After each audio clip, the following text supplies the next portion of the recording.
War doesn't just take someone away, it tears them from the life they knew. The routines, the shared moments, the sense of partnership, all vanish overnight. A husband becomes a soldier, a wife becomes a solo survivor.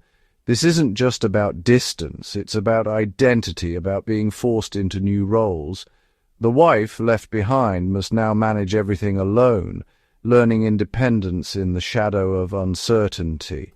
War is fought not just on battlefields, but in kitchens and empty bedrooms. Both partners are changed, pulled onto separate paths. During World War II, the pressure to adapt was immense. Women took on new roles, masking their struggles behind patriotic duty. The nation was united, but couples were divided, sacrificing intimacy for the greater good. The soldier faced chaos and fear. The wife battled loneliness and anxiety. Their experiences grew further apart with each passing day. Letters tried to bridge the gap, but the gulf only widened. The war created two different worlds, each partner living by different rules. The void between them became a chasm, setting the stage for a reunion of strangers. The cost of war was not just measured in battles, but in the quiet, daily losses at home. The story of war is as much about those who wait as those who fight. War compressed time. Courtships became days. Weddings rushed. Couples married quickly, clinging to love before separation. These marriages were built on hope, not shared experience. Soon after, husbands left for war. Wives returned to unfamiliar homes or new towns. Their connection became abstract, sustained only by letters. Years passed in silence, each partner growing and changing alone. The husband faced combat. The wife faced single parenthood and constant worry.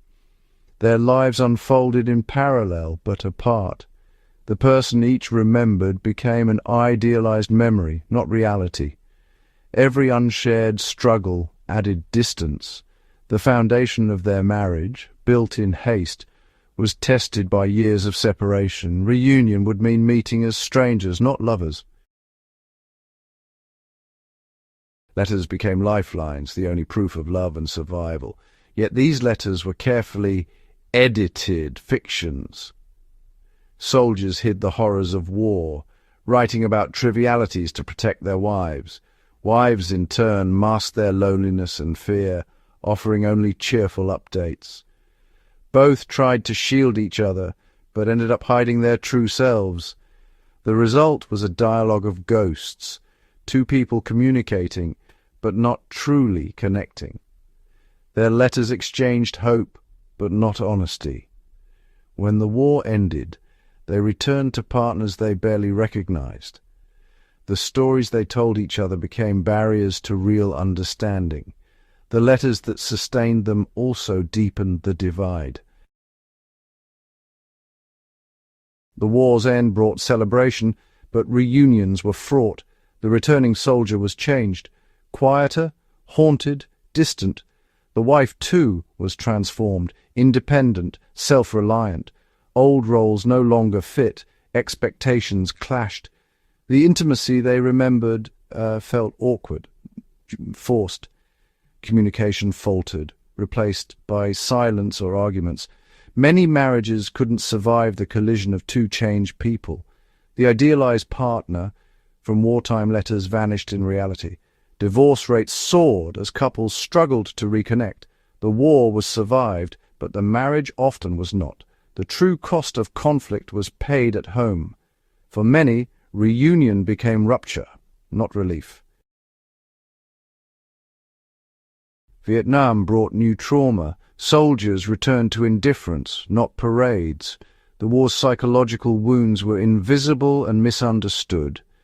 Veterans struggled with PTSD, often mistaken for personal failings. Wives saw detachment as rejection, not trauma. Emotional distance, learned in war, became destructive at home. Communication broke down, replaced by silence or conflict. The wife often suffered secondary trauma, living with anxiety and unpredictability.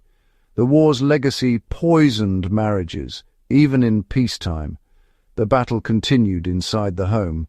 Long after the fighting stopped, the scars of war were carried into the heart of family life. After Vietnam, research finally named the pain PTSD. Studies linked combat trauma to marital conflict and divorce.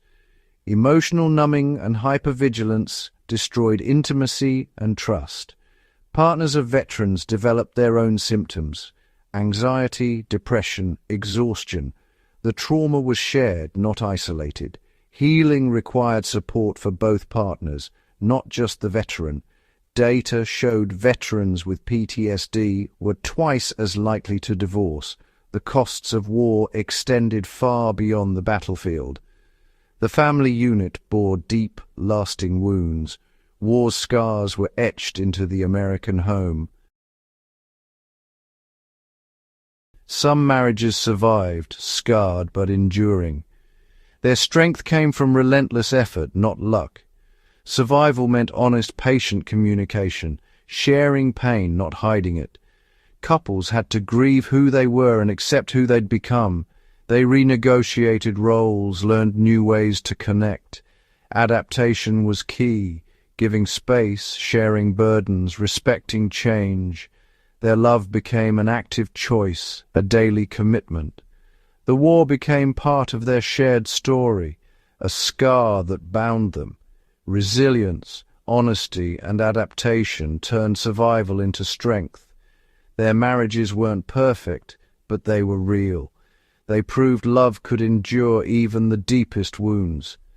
In the end, the human heart's capacity to heal was their greatest victory.